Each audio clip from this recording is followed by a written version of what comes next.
thinking that maybe an easy way to start showing some respect for diversity in the country and to make a little bit of an equality line here is to go ahead and make the $20 bill Harriet Tubman instead of waiting any longer, period. Doesn't it make sense? I mean, after all, it's only been sitting around for the last 5 or 6 years. Anyway, that's my thought. Thanks.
What I've noticed about the drift to extremism in my youngest brother a few years ago is when he started taking on the opinions of Rush Limbaugh and watching Fox. As soon as he stopped doing that, curiously enough, he was less radicalized.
And I was calling about what were some of the radicalization moments from our own family. They started posting the anti-Muslim stuff. My family is actually not religion, but for them to be attacking the Muslim organizations, that was a red flag. And then, two, I noticed that they weren't fighting for the injustice of things. You know, like if something happens, why aren't they sharing and posting and liking some of the injustice events that have happened over the last 5 years? When you ignore that kind of stuff and not comment, but you comment on other things, it tells me that, number one, you're seeing it, but number two, you're not connecting to that.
Welcome to LPTV's We're Speaking. I'm Maya May.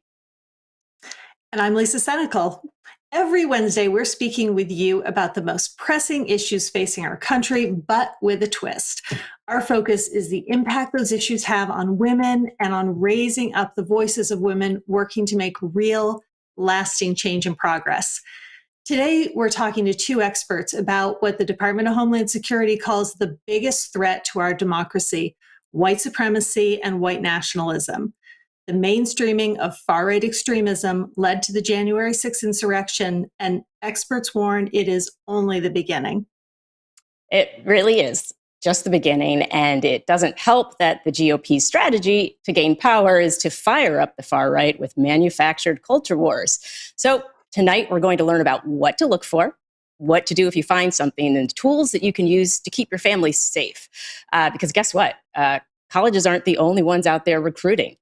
Teenagers are prime targets for far-right extremists. It's a real problem. And Lisa, that's kind of what's been on my mind this week is the real problems that we have, and then the manufactured problems that the GOP seems to come up with, policies that serve their objectives, which, division, instead of policies that are actually serving to solve things.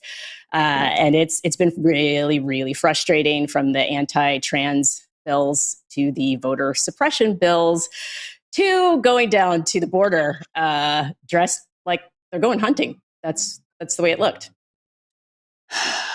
Yeah, and they're doing that kind of thing, going down to the border like that, for the same reason that the seditionists were at the Capitol on January 6th and Republicans in Congress were encouraging it.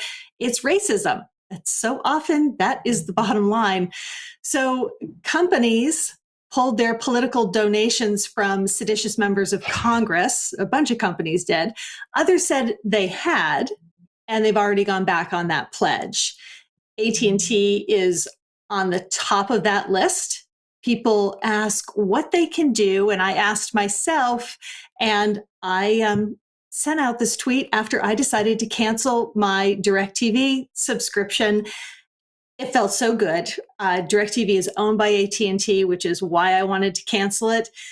They had gone back on their pledge, and I heard from so many of you, like 16,000 likes and tons of comments. So thank you for being so engaged in this. So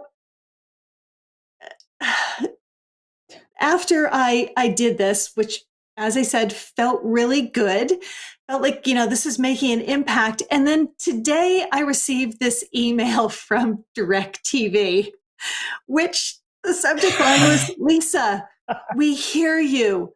We think you'll want to check this out." And they gave me 4 reasons why I should come back to DirecTV. And they were all, additional programming, not we've had a change of heart, we're going to start doing things the right way. Absolutely nothing. The comments I had made, totally ignored. Obviously, they haven't heard from enough of us yet. So no DirecTV, no AT&T. You have not come close to listening yet. You're still only paying attention to your bottom line and completely ignoring our democracy. So please, everyone, if you have DirecTV, AT&T, or any of the other companies that AT&T owns, you can find them online. Join me. It feels good to cancel that cable subscription. It came with the added benefit that I'm no longer helping to fund Fox News. These companies are funding Republicans with an anti-democratic white supremacist agenda, which leads us to the focus of tonight's show. Yeah. White supremacy. We got to talk about it. In order to help us frame this conversation, we're going to talk to Dr. Cynthia Miller-Idriss, an award-winning author and scholar, on the global spread of white nationalism and what we can do to stop it. And then we'll talk with Nora Flanagan, a teacher for more than 20 years who co-authored a toolkit to help teachers and communities combat the spread of white nationalism in schools.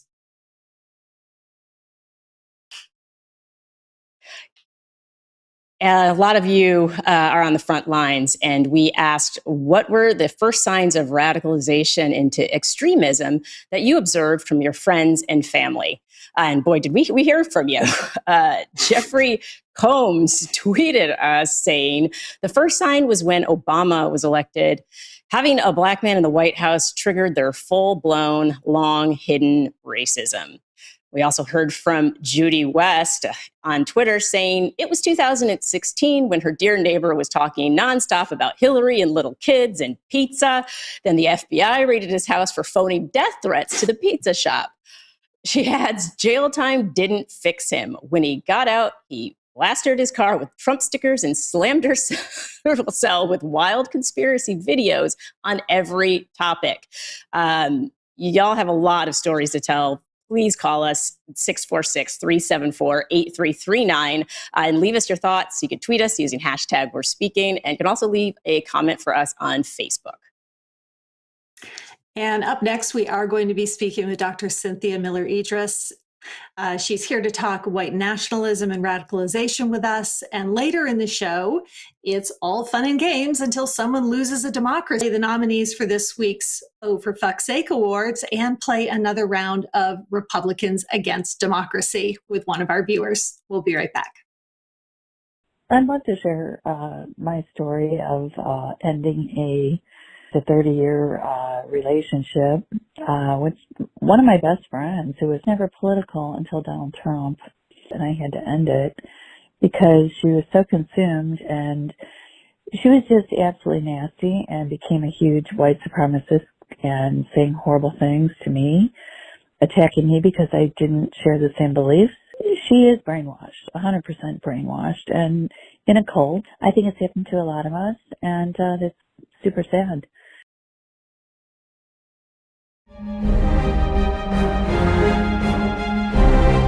Proud Boys, stand back and stand by.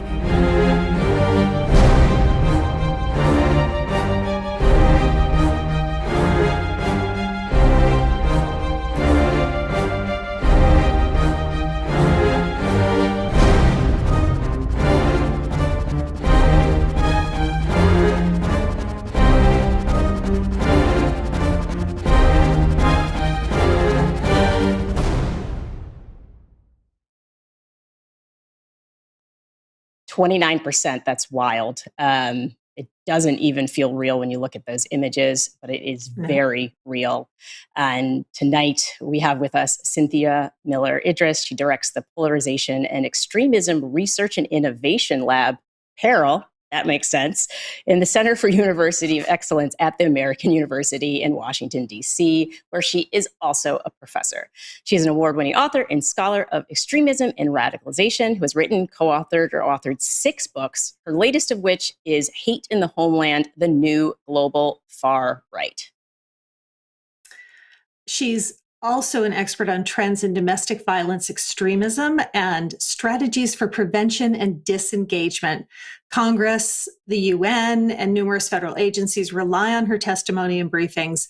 Dr. Miller-Idriss has invited us to address her by her first name. So, Cynthia, thank you very much for joining us today on We're Speaking.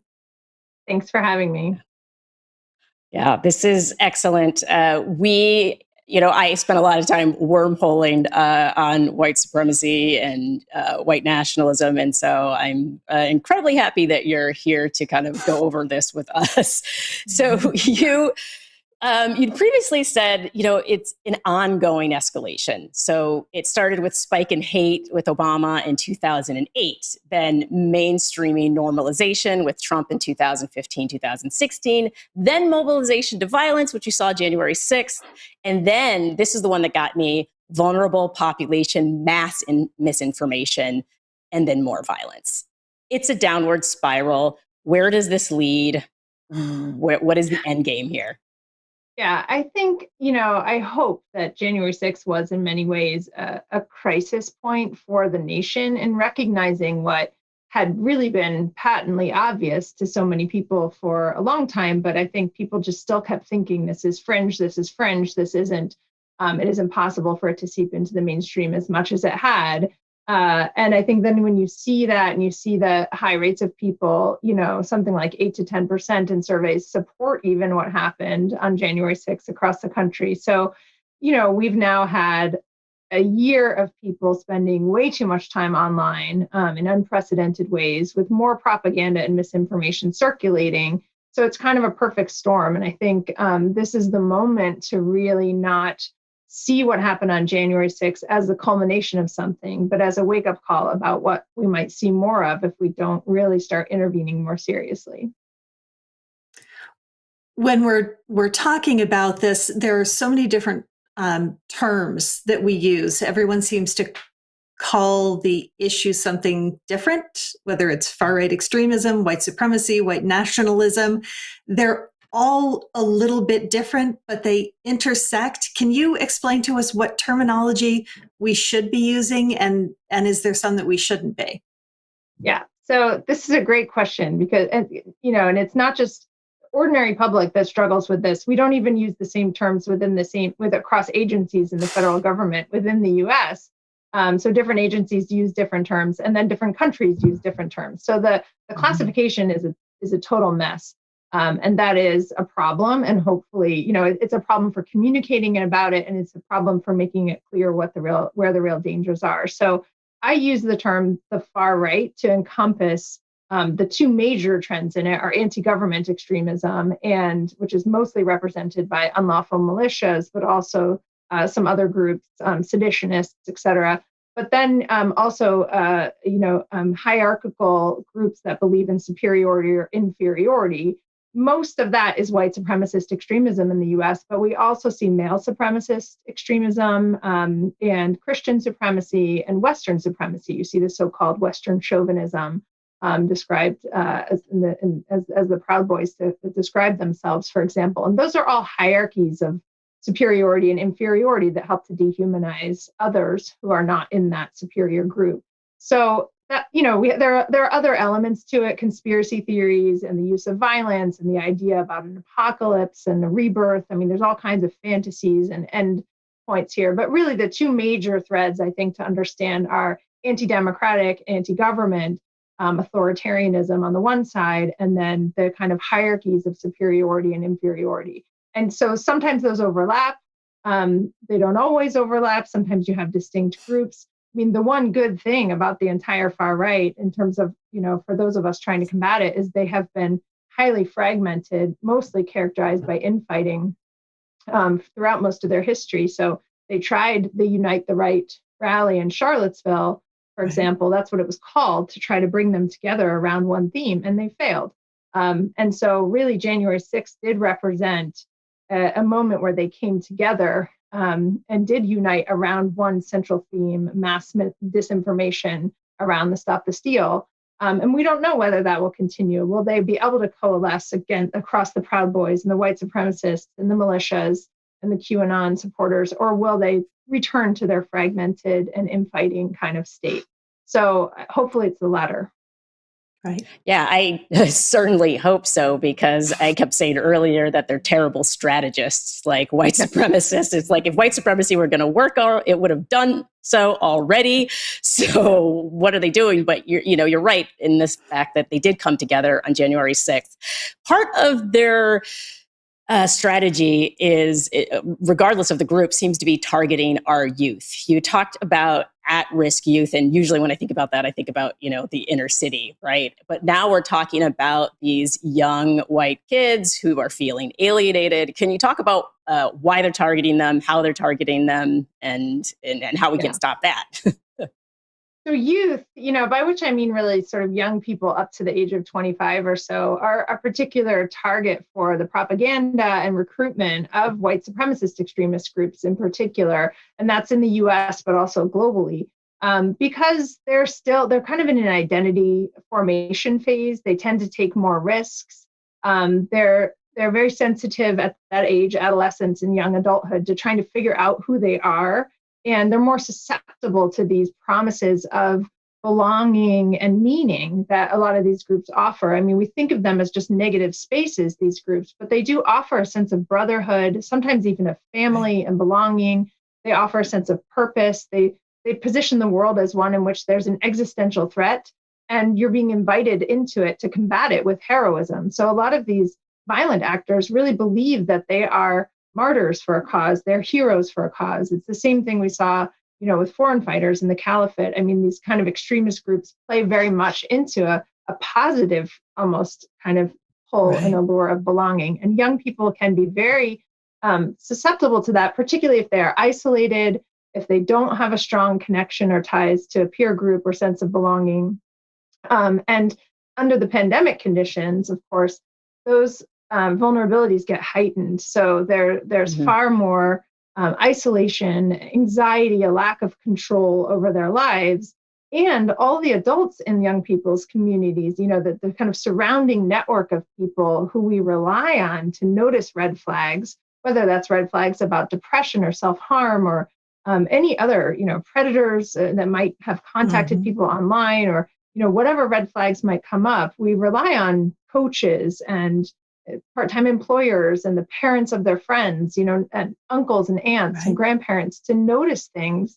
And those people have just been really isolated and away from their lives. So it's been a difficult time in which youth are much, at a much greater risk of being swept up in promises to contribute to something, and also explanations and scapegoating and fear-mongering that kind of comes along with enhanced propaganda at this time. So that's really kind of the dynamic that creates better, better conditions for extremist groups to thrive. So taking a broader look, both historically and globally, are there examples of countries that were at the point that we're at, who are on this trajectory that we are right now, that were able to pull themselves out of the skid before things, did they have to get tremendously bad, violent, with society kind of breaking down before they were able to right the ship? Are we trying to do something that hasn't been done before? Yeah, I think we don't have to reinvent the wheel. I think that what we have are lessons that we can learn from other countries that have been fighting this fight a little bit longer. And the one that I have spent the most time in is Germany. So in Germany, not only do they have the history of the Holocaust and the approach to addressing that, catastrophe, as later what they call defensive democracy after World War II, that the idea that you fight extremism by strengthening democracy itself. And so you have to approach democracy as fallible and people as fragile. And so it has to be strengthened. And I think that whole approach is something that we desperately need right now, is a way of thinking of democracy itself as needing to be protected from its own people, and needing to be strengthened in ways that we maybe hadn't considered or have forgotten, I think, for some time. So on the one hand, there's that. On the other hand, in Germany, there was a resurgence of far-right extremism among youth, which really started in the 80s and 90s. So they've got about a generation and a half of experience, hundreds of programs and theaters and soccer teams and trainings for teachers and social workers, and a lot more research and infrastructure, and also a lot more investigations of the engagement of law enforcement, the military, intelligence and security services in right-wing extremist and far-right extremist movements, and then processes for eradicating and rooting that out, and being transparent about that to the public. So they haven't solved the problem, and they have a lot of things going on that we would never want or probably would get away with here or would want to, in terms of enhanced surveillance abilities and banning of things like there's much less free speech protection there because of the Holocaust and because of World War II. And that I think would never work here, nor would we want it to. But there are still lessons I think that can be learned from what they've done and the way that they've embedded this approach within a protection of democracy, which I think is really important.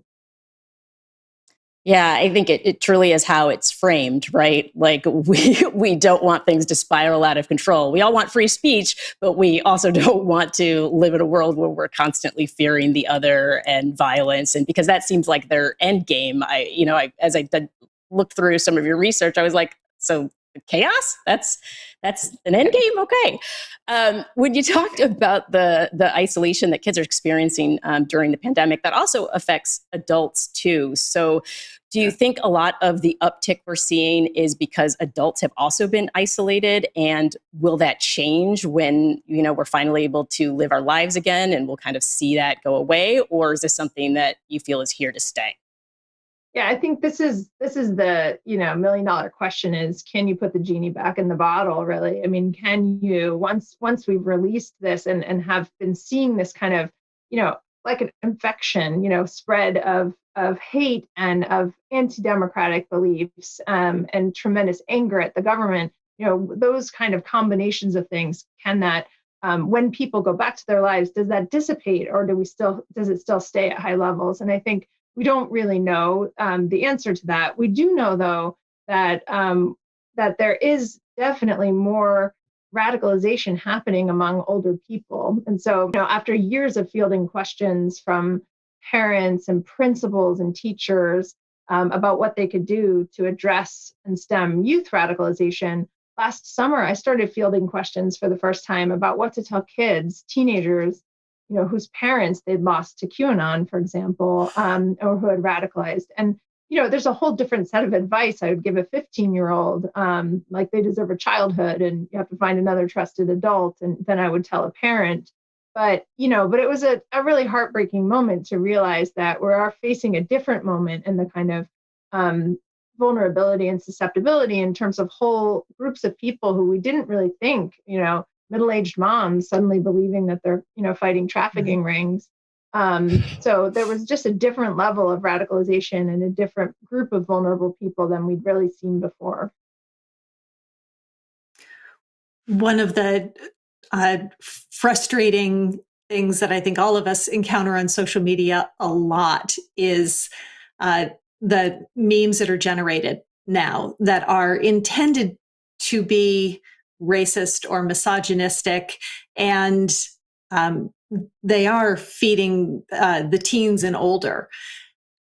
And when you confront those, oftentimes the response is, oh, you're a feminazi, you can't take a joke, nobody can say anything anymore, you're just trying to cancel everyone. What is the right way to engage on that sort of stuff? Or is it pointless to engage on that and there's something else that we should be doing? Yeah, such a great question. I think, what you're honing in on is this dynamic that where the far right is essentially over the last 4 or 5 years has managed to weaponize youth culture itself and to present itself as the counterculture to a mainstream, which is just a bunch of triggered people who can't take a joke. And so, they use humor and irony and wit, often in the form of memes, but also other kinds of jokes, iconography, T-shirts that position themselves as the provocative, edgy ones. And everybody else is just so serious and boring and square and just can't get it. And so, I think particularly for parents, but also teachers and any adult who overhears something, sees a meme on a kid's phone, they're encountering it in ways they don't just have to wait for the production from an extremist group. Now it circulates more organically. And so it meets them where they are and they're encountering it more. I think in some ways they become so desensitized to it that they're using or sharing these memes without even really reflecting. So a lot of memes about the Holocaust without really thinking about how that connects to the horror of what you're talking about with the Holocaust or other pogrom. They share memes about Reconquista, this idea that Muslims are expelled from Europe. You see that kind of often in Europe, and I'm not sure they really even understand the root history there when they do it. But sometimes what happens are parents or teachers will then shame them, and you hear parents get angry, that's not how you were raised, they'll say, or those aren't our values. I mean, those are the kinds of things we often hear from parents whose children have used a slur or have shared a meme like that. And what that can do sometimes is drive children or youth further into online spaces where that shame gets easily converted into anger or sense of betrayal back at these groups who, these people who just are trying to control them or can't take a joke. And so one of the things we advise is to really try to avoid shaming and judging if you can, But start with a kind of, especially if you know the child, or young person, to express curiosity. Where did you hear that? Tell me about that. What does it mean to you? Why did you say that? But without trying to judge as much. And sometimes that helps if you're not making eye contact, as parents will know, while you're driving or while you're doing another activity. Right. But that kind of genuine curiosity, how do memes get made, even conversations about memes can help, I think can go a long way. But if it's a stranger online, I think that's a different story. You might ignore. You don't need to get into a kind of curiosity-inducing, conversation with somebody who's really trying to harass you. I think there's a moment where you protect yourself and exit. But if it's a young person that you care about and are in a relationship with, I think there are opportunities there to engage and remind them that there's a trusted space for alternative views. That's incredibly helpful. And because I know for me, I didn't even know what a meme was at one point. And so knowing and understanding how those get shared, and I'm learning about Discord and all these different chat rooms. And so I know that's very helpful information for the parents out there. We talked about kids, adults being susceptible to this. The recruiting that happens, is it still falling along gender lines? Because it seems like it's mostly men. I'm afraid people are going to attack that comment as I say it. I'm like, they're going to say, no, not the men. Not all men.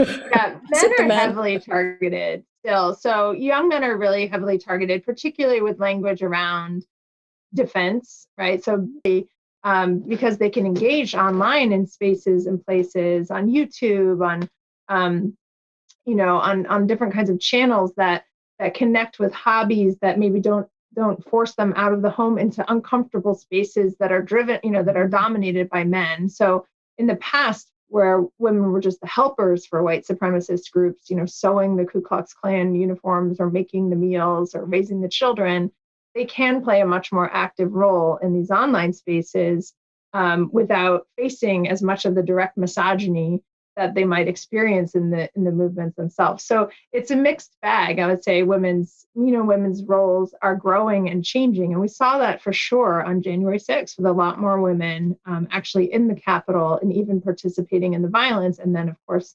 dying as well on that day. Yeah, that's not the progress we're looking for women. That's not at all. That's backwards.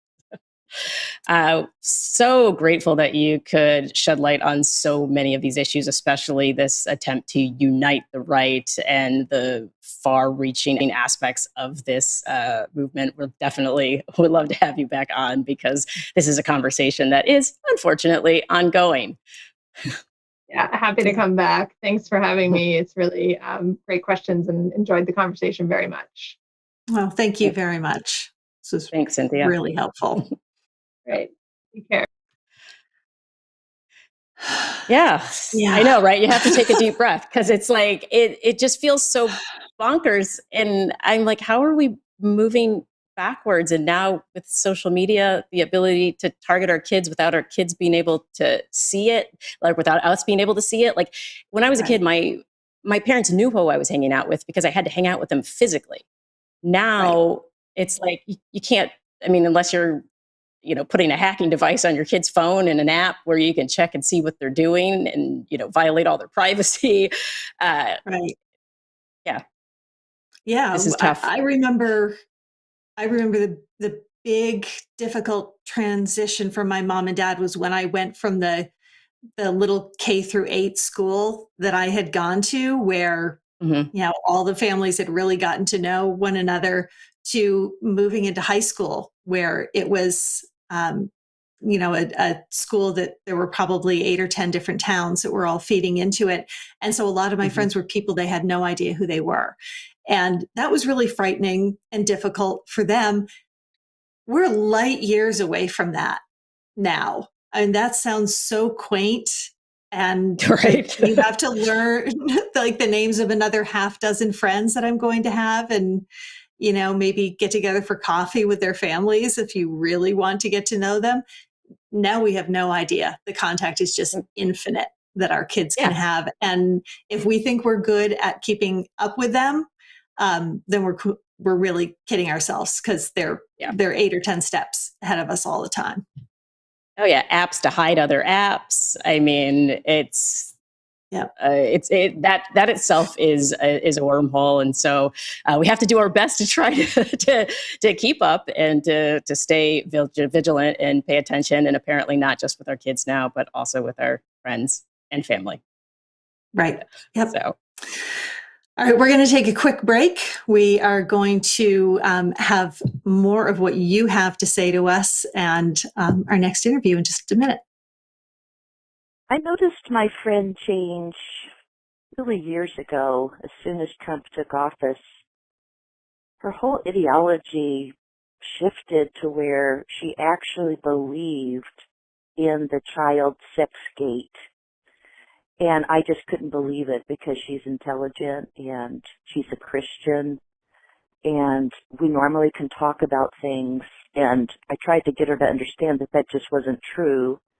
This is much deeper than politics. This is truly about saving America. And it's about refusing to give in to the fear and the ignorance. And we need to wake up before it is too late. Truly, we definitely do. We need to wake up because it's happening, and you know we've asked for your thoughts on this, and we have some more tweets. Dragon Lion tweeted us saying the first signs of radicalization with friends and family came in the second term of Obama's presidency. My cousin posted a rant on Facebook and called him the N-word. I saw my other family clicking like, but not one of her 200 friends called her out on it except for me. And then they added, the moment I realized my family was gone, as in radicalized, was when the Access Hollywood tape came out and they parroted locker room talk, then turned around and called me a sheep and a snowflake. Yeah, Terry York wrote us on Facebook, the abruptness in conversations, the superficialness and obvious displeasure when confronted with facts. Rather than walk on eggshells, I've curtailed most of those relationships. The unspoken rule is you absolutely can't win by pursuing them ever. Yeah. And Stacia also tweeted at us saying, definitely Fox News. But they all had a racist attitude before that. Fox News definitely incubated it. And SMH Observer tweeted, the radicalized surrender all judgment and take on the collective consciousness and herd mentality of the group. They became as a single organism with one mind, one central nervous system, with the ringleader, the former guy in the US, granted unflinching obedience. We're going to take one more quick break, and we're going to be back with a Chicago teacher who helped develop a toolkit to combat white nationalism. But first, you're speaking, and we are listening to some of your voicemails. I knew my parents had been radicalized not long after Trump had taken office. It had started with the health care. When Trump had been talking about wanting to disassemble Obamacare. And I have Obamacare. I also have fibromyalgia, and it's severe. I can't walk unless I have my medications. I mean, I'm wheelchair bound. And my own parents were in support of him dismantling the ACA. Then it was people of Muslim faith, and then it turned in with the people of Mexican heritage. It was just name calling and belittling. I also have children that are biracial. The bigotry, disgusting. I couldn't take it anymore. I separated from my parents then and there. I haven't spoken to them since, and it's for the best.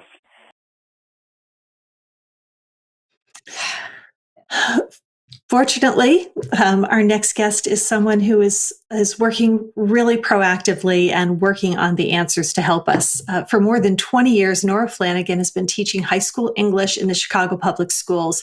She's a champion for banned books and inclusion in graphic novels and in the curriculum. She's a senior fellow at the Western States Center and conducts research into the spread of white nationalism. And Nora also co-authored a toolkit, Confronting White Nationalism in Schools. I can say that, right? How did I? Confronting White Nationalism in Schools, designed to help schools and communities combat its spread. She's here to talk with us about that. Hey, Nora, welcome to We're Speaking. Hi, thank you for having me. Hi, we're so happy to have you here. We're going to dive in because there is so much that we want to talk to you about. Maya and I have both spent time in the toolkit, and I watched your TED Talk, which was also really great. I encourage people to check that out. So we want to start with getting a sense of the scope of the problem. Most parents don't know what kids are interacting with online, as you might have heard us talking about with our chatting after our last guest. Should we assume all kids are exposed to white nationalist, white supremacist messaging, Holocaust denial through text chains with friends? If you're not equipping kids to, yeah.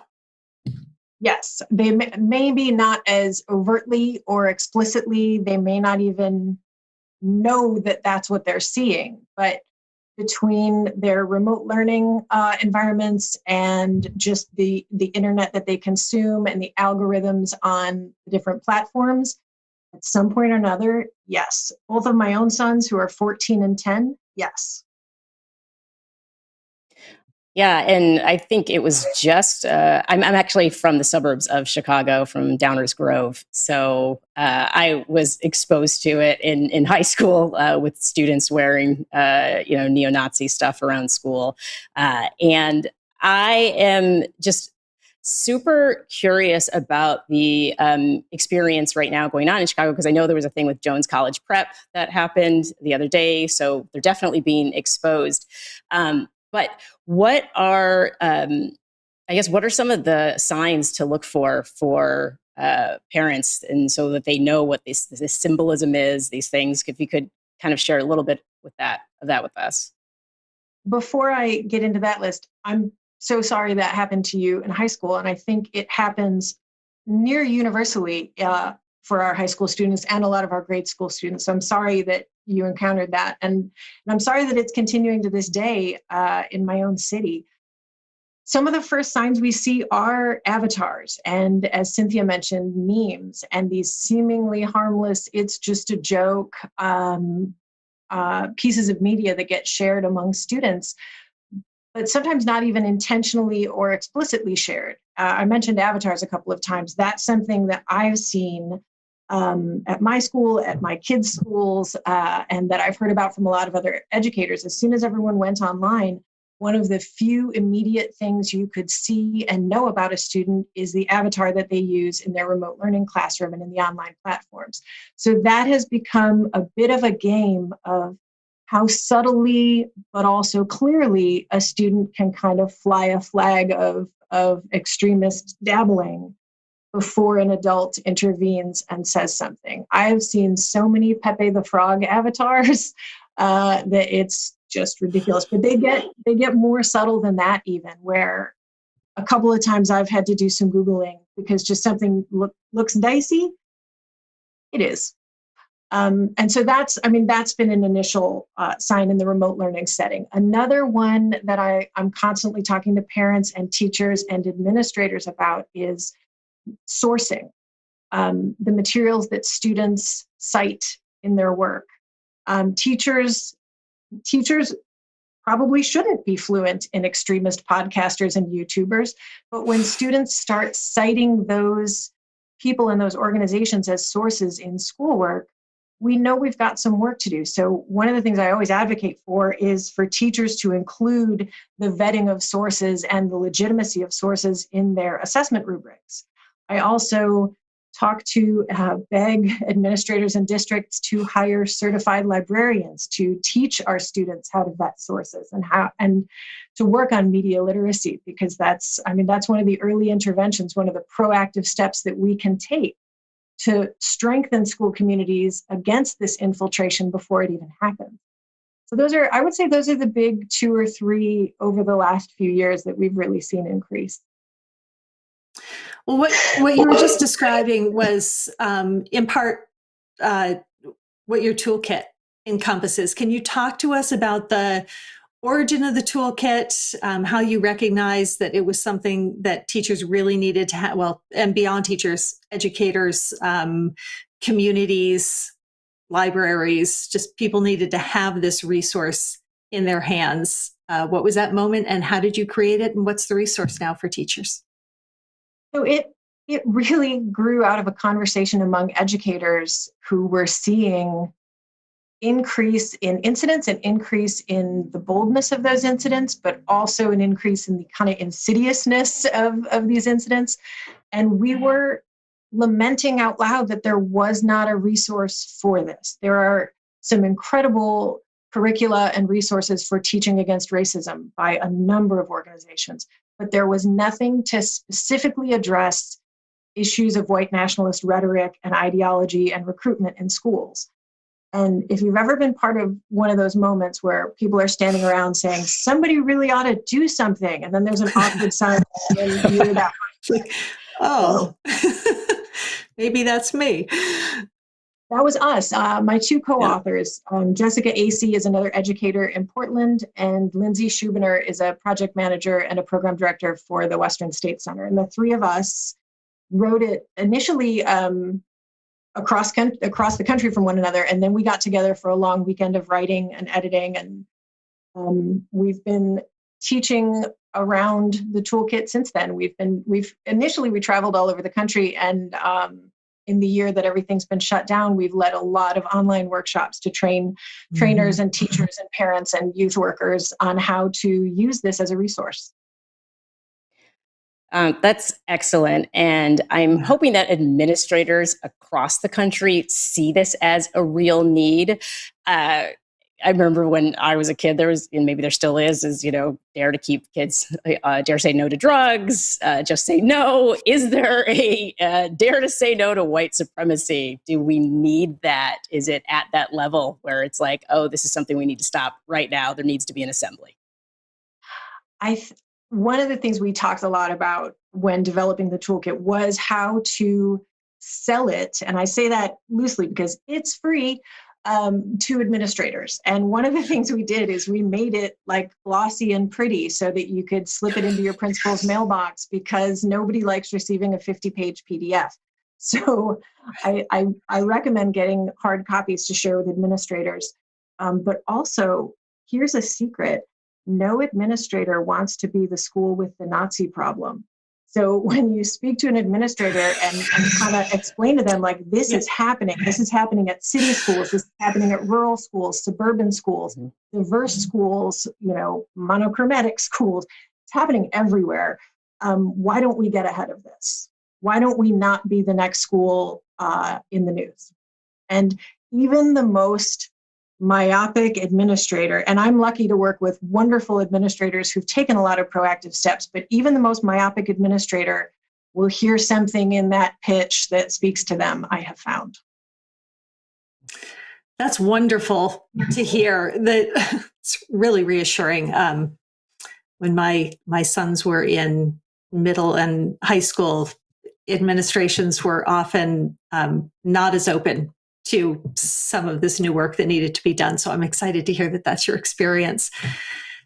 The other piece that concerns me is the overall curriculum and the lack of diversity and inclusion and really accurate U.S. and world history that a lot of kids are being taught. Are we laying the groundwork for successful white supremacy in the way that an awful lot of our kids are being taught in our public education system?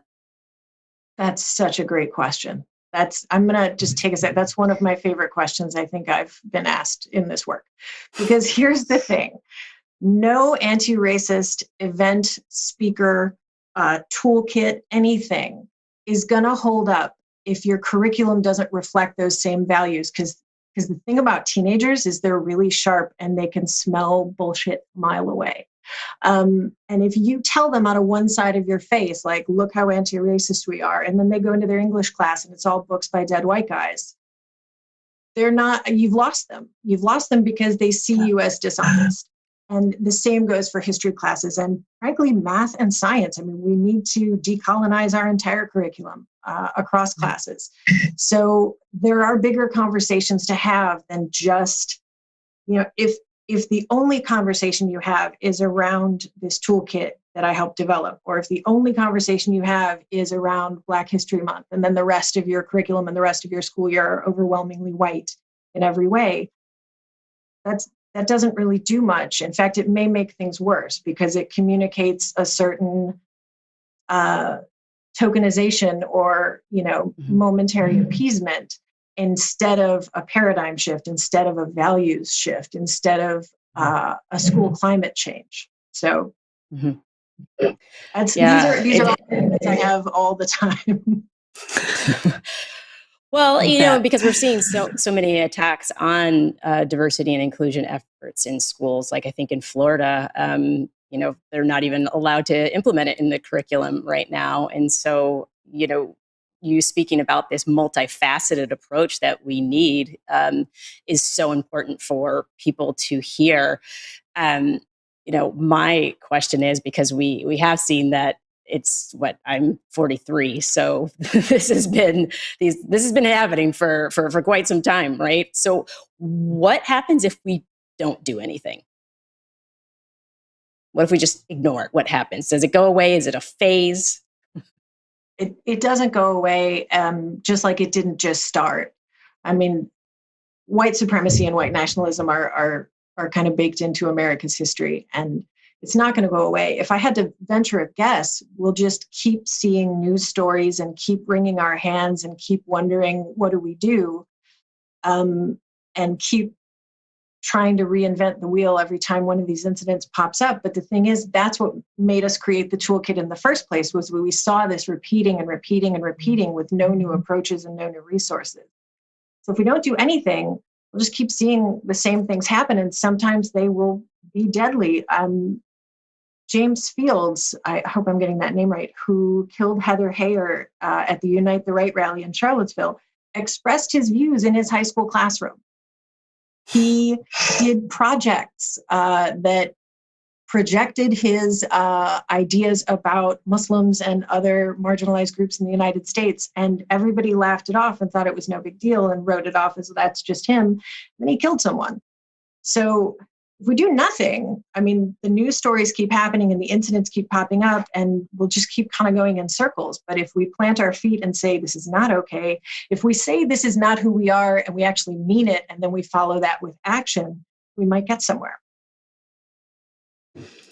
Well, your toolkit is a wonderful part of that. Can you quickly tell us how people can get it? Absolutely. It is available as a PDF for free pretty much instantly by going to westernstatescenter.org/schools. Oh, there it is at the screen. And if you reach out to Western States, if you want a box of copies for your school, if you want to talk about maybe joining one of our Train the Trainer events, please reach out to the Western States Center through our website. Thank you so much for the work that you're doing, for creating this toolkit and spending time talking with us about it tonight. It's such important work, and our kids are in your hands. So thank you so much for being with us and all you're doing. Thank you for hosting this conversation. I was so glad to be here. The toolkit, we need it. We all need it. The adults need it. The kids need it. We need the toolkit. I loved her describing that moment where she was talking with peers and they were all saying, somebody really oughta. And so often people have those conversations and they're like, yeah, damn shame nobody's doing that. And you just kind of move on. and that they were like, yeah, somebody oughta, and I guess there's no reason we shouldn't be those people, so we're going to do it. What a difference. One conversation and a few people who really care can make. It's neat to see. It is neat to see. We're going to be going to our OFFS awards next, but first, an ad from the Lincoln Project. An immigrant came to our shores nearly 50 years ago and brought destruction with him. Destruction wrought by stoking fear of all outsiders, except for himself. His name is Rupert Murdoch, and he's the most dangerous man to ever cross our border. He built an empire out of fear and lies, ruling over a network of deceit that made him a billionaire, brainwashed millions all those people in the back are fake news with un-American propaganda. But now, the very source of Rupert Murdoch's power will become his downfall, because America is watching.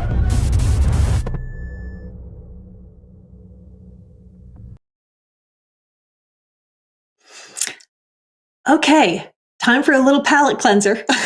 We take time each week to shine a spotlight on a few folks whose actions have exceeded our expectations and who have truly outdone themselves in being deceitful, dishonest, and anti-democratic.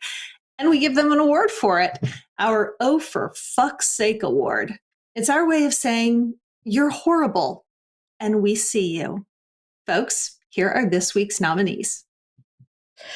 Not shocking. Colorado Representative Lauren Boebert is back. She took some time off in the past week from glorifying long guns and all things NRA, but another mass shooting in her state doesn't mean it's time for common sense gun reform. It's just time to change the subject. So she turned her attention to another means of killing innocent people, COVID denialism, and fighting the supremacy threatening our democracy. No, not white supremacy, gay and lesbian supremacy, which is how she described the Equality Act.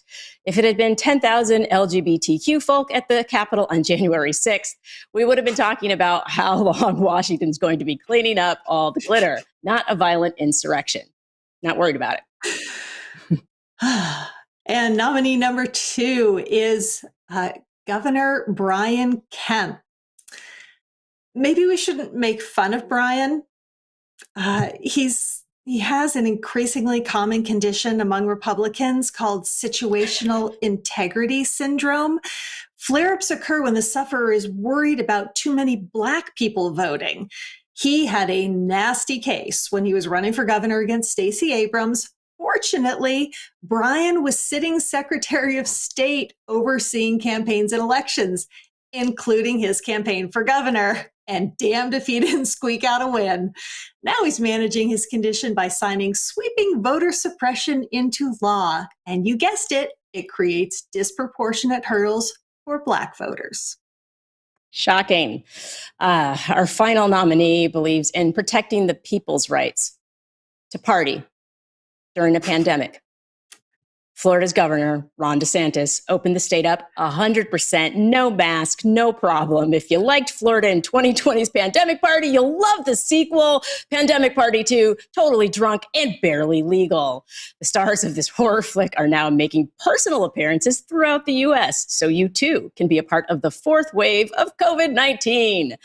Now that spring outbreak is ending, and within Ronnie's best chance to goose the pandemic, he's turned the attention to spreading voter suppression. Hot on the heels of Georgia, Ron is fired up and ready to suppress Black votes. And you can vote in the OFFS poll, along with more than 7,000 people who've already weighed in. The poll's live on our Twitter at LPTV. And we got this great tweet from Lori, who has a pretty special mask, and tweeted to us, being a Dem in Nebraska, I say that with my mask every day. Oh, for fuck's sake. All right, later we'll announce the Winner or the losers, that's at the end of the show. Coming up, Bev from Texas joins us for another round of Republicans Against Democracy. But first, another voicemail from one of our viewers.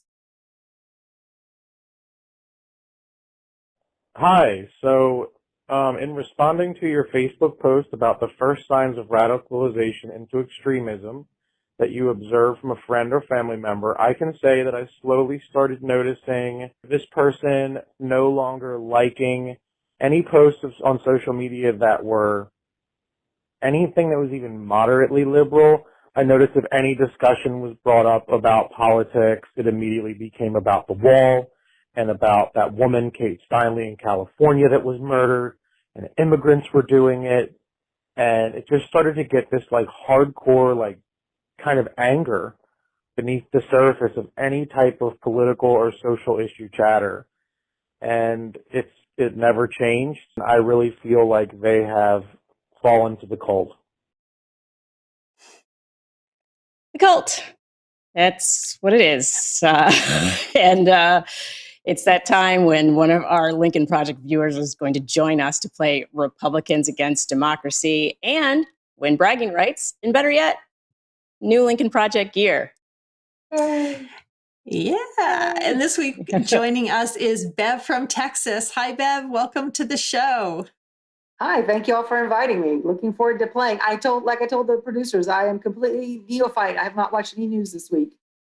Oh, this is going to be fun then. Oh, this is going to be fun. Well, my news between you guys keeping me sane and then getting all my news from Colbert and Seth Meyers and Trevor Noah, that's been my blanket. So yeah, let's see how the idiots are today. It's been healthy. There's never comedy's a great blanket. Yeah, I need a blanket of safety to hear my news. Yes, excellent. So are you ready to play? I am ready to play. All right. Your first card, the category is want to go for a boat ride? Which U.S. senator tweeted out a brightly lit video from the banks of the Rio Grande claiming that he can see cartel members taunting the Border Patrol? Is it A, Senator Lindsey Graham, B, Senator Ted Cruz, or C, Senator John Cornyn? I know the answer is B, Alex, and that's the man who I called every day during the snow apocalypse after I found out he went off to Cancun. I called his office so many times, I had his number memorized. That's how I felt. I kept calling and saying, Ted, why are you in Cancun? Did you take the staff with you? What's wrong with you, bud? And then I found out he left the dog behind.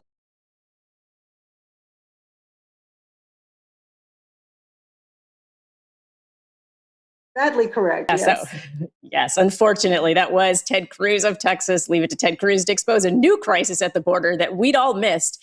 Taunting, heckling. He'd be a terrible stand-up comedian. He couldn't handle it. U.S. Border Patrol protection, they're under a constant barrage of teasing. And he captured this harrowing encounter on video. It explained that he and other senators had experienced flashlights shining on them and the old school version of mean tweets, verbal taunts, and he's said to be recovering now, maybe in Cancun again. Probably, likely. And he didn't take the dog again, I bet. I bet he didn't. Yeah, probably just left the dog to wander. Yep. Mm-hmm. All right, you ready for your next one? Sure, let's go for it. All right, category 2 is Jim Crow said what? Which provision is included in Georgia's new voter suppression law? Is it drop boxes will only be inside early voting locations? No food or water for people waiting for hours in line to vote? New onerous voter ID requirements for mail-in voting? Alexa, turn on or living room light. D, all of the above? All of the above. I know it's D, all of the above, because I can't stand Georgia right now. I'll never visit. Ding, ding, ding. Sadly, again, I got that one right. Yeah, you tell Alexa, you sure Alexa, did. turn on living room light too. I lost my living room lights. They're on yours. We'll get it back. Alexa, living room light too. Well, we're never sure, what's going on with the infrastructure. So, right. Yeah, Texas is still messed up. What can I tell you? Okay. Okay. Yeah, you have a couple problem children there as elected officials. But yes, you're right. Believe me. Yeah. elections are coming next year. Yes, you were they are, right. and I'm It was planning- Georgia's I'm pushing. governor. Right. When Georgia's Governor Brian Kemp sat down to sign the state's new voter suppression law, it was a perfect picture of Jim Crow white supremacy. The white governor sitting beneath a painting of a Georgia slave plantation flanked by 6 white men. I'm sure even a hard-hearted members of the KKK had to take off their hoods to wipe away their tears of joy. It really was quite a moment. Beautiful. Oh, okay. Last question. Are you ready for it? The category is we don't see color except green. Which of these 3 Georgia-based companies has still not publicly denounced the state's new Jim Crow voter suppression law? Is it A, Delta, B, Coca-Cola, or C, Home Depot? I'm thinking, sadly, it's C, Home Depot. Ding, ding, ding, ding, ding, ding, ding. I was like, yeah, that's a 3 for 3. This is a excellent showing on our Republicans Against Democracy. I didn't want to be right on the third one. Yeah, I actually shop at that. I still give them some of my money because they're very close to my home and I need them for the renovations after the snow apocalypse that damaged my house. But yeah, they're losing my money again. Yeah, I feel like we need to figure out how to get Lowe's to start putting some closer locations because, and maybe a better name because Lowe's doesn't sound like it has construction stuff. So maybe they need a better name. But today, bad branding. But it's bad branding. Today, the CEOs of both Delta and Coca-Cola had epiphanies, by the way, about the heinous law. But it's a week after the law passed. Why the change of heart? A little late, exactly. Dozens of the country's most prominent Black business leaders actually called them out. And organizations increasingly put the pressure on with threats to boycott, companies to fight a wave of restricting voting bills introduced by the Republicans across the country. So really, it was a group effort, but we're still waiting to hear from Home Depot. So. Well, that's also not counting all the Hollywood productions in Georgia. You've got The Walking Dead. You have Tyler Perry's studio. I mean, they've got, since everything's non-union in Georgia, that's where they go there and they get a lot of benefits from the state, but they need to pull out if they're going to support this. This to me is tacit support. If they don't absolutely.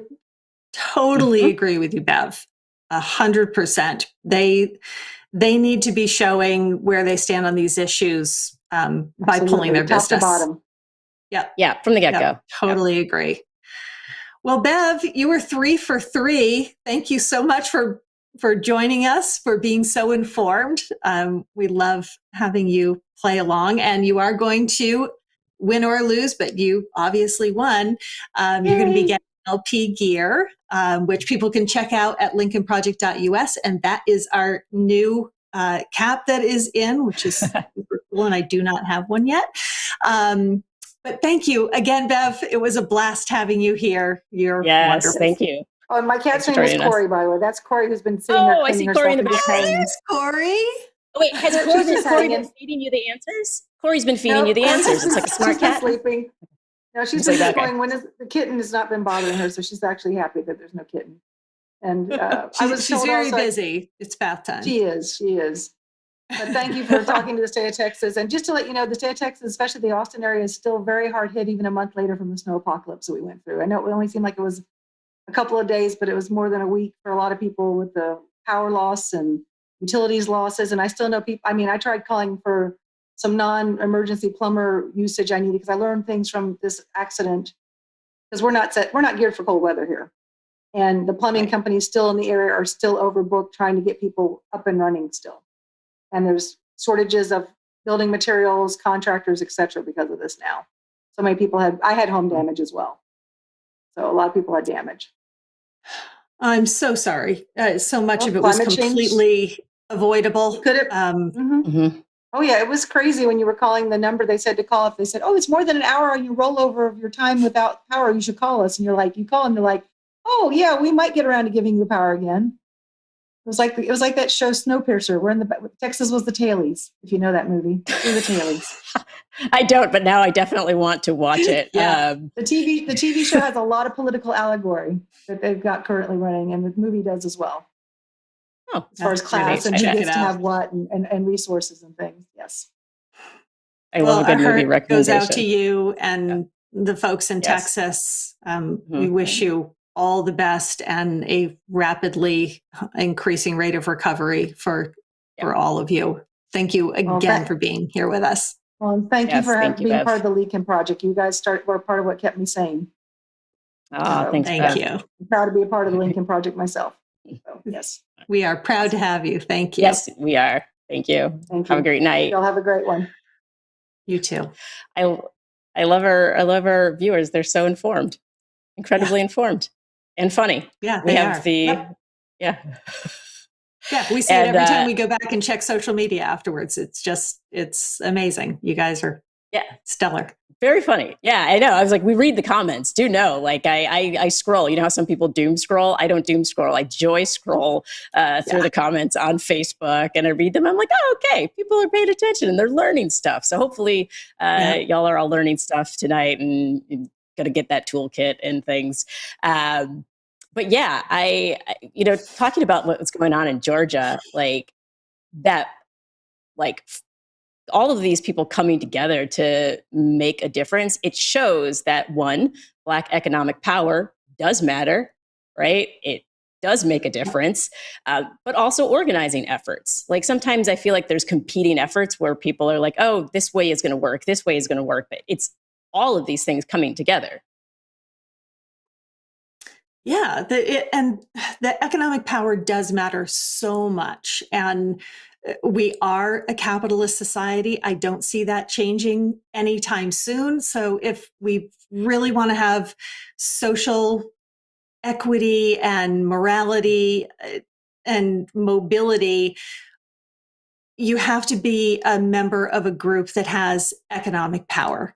And we saw what happened when folks really came together and flexed that power. In the past week, we've had a couple of CEOs change their minds, but man, little too late. Definitely too little too late. Like, I mean, and I think that's really frustrating for me is like doing it after the fact. It's like, did these guys not see like how a bill becomes a law? Like you don't speak out after the fact. I mean, it's transparent. And, you want to believe that they're going to do the right thing just because it's the moral thing to do. But unfortunately, it's the pressure. It's the green. It's always the green. Yeah, it is. And we keep seeing with these large companies like Delta, like AT&T, like Home Depot, we just see. Don't forget Coca-Cola. Oh, sorry, Coca-Cola. Yeah. I mean, they have their diversity and inclusion programs, but then when something like a voter suppression bill comes along that is truly going to disenfranchise Black voters, people who work for them, people who are in the states where they are based. And they sat on their hands and they kept their mouths shut and didn't do what they could have done before the bill passed and was signed into law. And it took a group of Black executives coming out and basically publicly shaming these all white men into finally taking some action. And, it all just rings so hollow. Oh, incredibly. And and the whole like, oh, I didn't read it. I didn't read the bill. That's why I didn't know it had all those terrible things, as if everybody wasn't sounding the alarms on Twitter in the media like this entire time. So no, like too late, Delta, too late, AT&T, just too late, all of y'all. God, when I read the Delta CEO's statement that came out today, and just what you were saying, I mean, he was essentially saying, well, I didn't really take the time to read this when it was a bill. And then it became law. And I put out a public statement last week saying it had gotten a lot better before it became law, and it really does some good things for voting integrity. And then he took a week of hits. And today he put out a statement that is the absolute polar opposite of what he said last week. And he acknowledged that he had not bothered to familiarize himself with the bill that was going to impact the citizens in the state where the company's based. It is such white privilege arrogance that he couldn't take the time to do this. And he thinks now he can change his tune and everything's going to be okay. And we're going to buy the bullshit. Yep, we're not. It's enough to make you say, oh, for fuck's sake, which is a great transition into it is. Yes, it's time to name the winner of this week's Oh, for fuck's sake award, given each week to the most inane, offensive, and dangerous character in politics. Our nominees were Ron DeSantis, Lauren Boebert, and Brian Kemp. And for those who didn't win, remember, we still don't like you at all. Not even a little bit. No, we really don't. And we especially don't like the winner of the losers this week, Colorado Representative Lauren Boebert. Low, for temporarily setting aside your NRA and general gun glorification only because your state had yet another mass shooting, for turning your attention not to common sense gun reform, but to another means of killing innocent people, COVID denialism. But to give you credit where it's due, you did speak up about fighting the supremacy you say is threatening our democracy. No, not white supremacy, gay and lesbian supremacy, which is your twisted view of the Equality Act. Lo, seriously, if it had been 10,000 LGBTQ folk at the Capitol on January 6th, we'd have been talking about how long Washington's going to be cleaning up glitter, not a violent insurrection. We don't have any glitter to celebrate your win, but we do have the Oh, for fuck's sake award to give you. So congrats or something. Yeah, good job. Lauren Boebert. She's probably not going to change, but the rest of us can work together to push forward the change we all desperately need. So we put together a few things that you can do to combat white nationalism. First up is to understand. Familiarize yourself with white nationalist ideas and symbols. Understand the vulnerabilities, trauma, anger, and uncertainty that make youth susceptible to extremist recruitment. It's important, y'all. And then engage. Ask your child, and I'm going to throw in your friends and family, who are they spending time with? What kind of information are they consuming online? And then connect with other trusted adults in the child's life or your friend's life to help monitor for warning signs of extremism. And please educate. Provide your child with resources that will help them understand and avoid misinformation and propaganda. And also model empathy, tolerance, and kindness. And because I love to journal, I love writing, I want to throw in a journaling prompt because sometimes it's easier to have a conversation with ourselves and by ourselves before we have a conversation with others. So tonight or tomorrow, take 5 minutes to reflect on the thoughts and ideas that came up during tonight's show. And and then we'd love to hear it. You can let us know. You can tweet at us, hashtag we're speaking, and let us know the kind of thoughts that you had and what you learned from tonight. So. Yeah, the journaling suggestion is such a good one. It's one of the ways I use to really sort things out in my head. And it's also a valuable place to be able to go back to at different points and read where you were and kind of how you were sorting through things at that time. So great suggestion. Also, another suggestion for you, don't miss the breakdown. It's at 9 p.m. Eastern, 6 Pacific. Tomorrow it's going to be with Rick Wilson. Tara is taking a much needed couple of days off.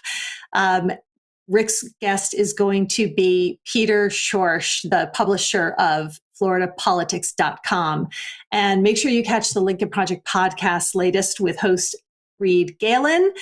Hear about the making of the most recent ad featured in last week's newsletter, Rupert, which took aim at Fox News creator and real-life supervillain Rupert Murdoch.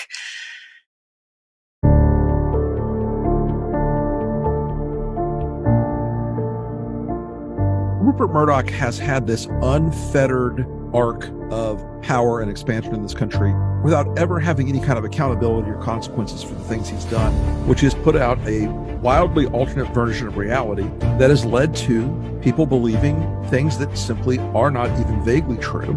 And so, as we start rolling back into a war footing for 2022 and beyond, you're going to see the Lincoln Project call Rupert and the hosts at Fox, many of whom are particularly egregious, into account.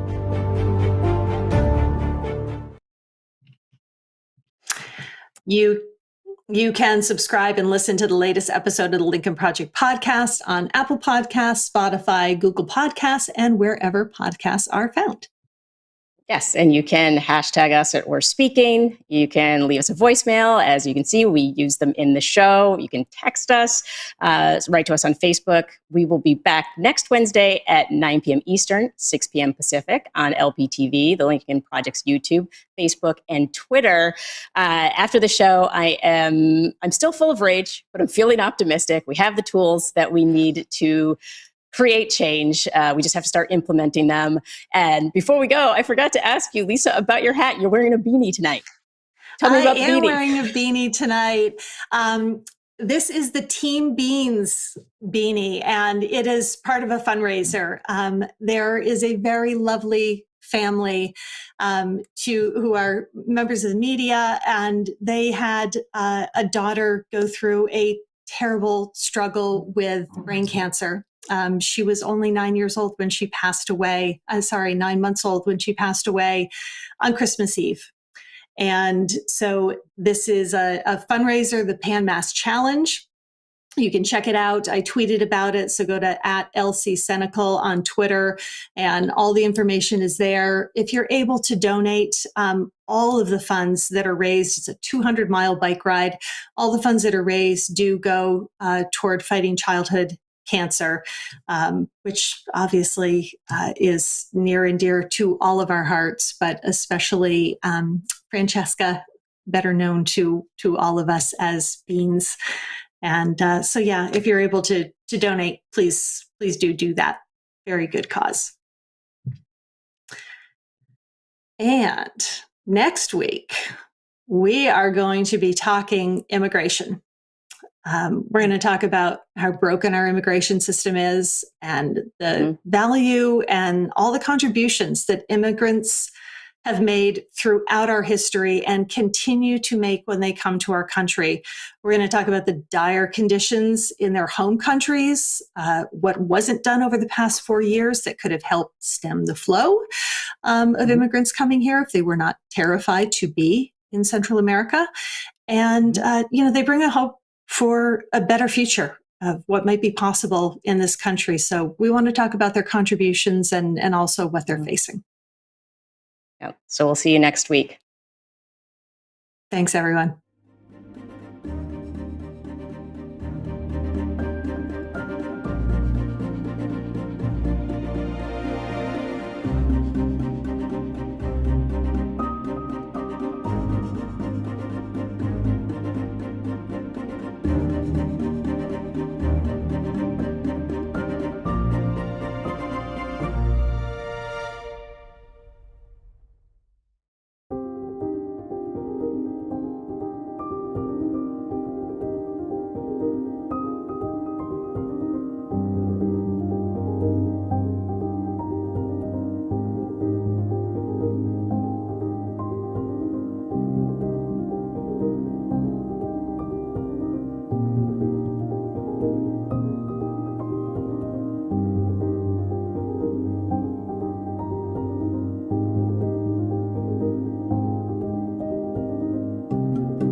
I'm a bipartisan grandmother from Golden, Colorado.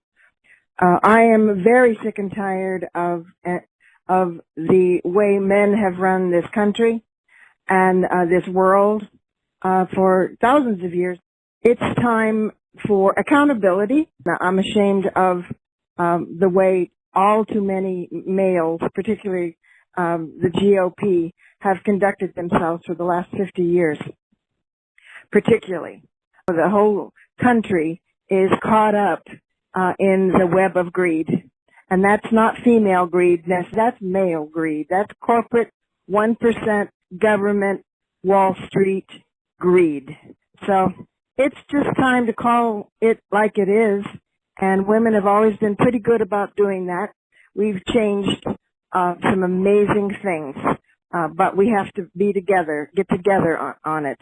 And far too many women drank the GOP Kool-Aid. Oh man, does she sound like a contestant.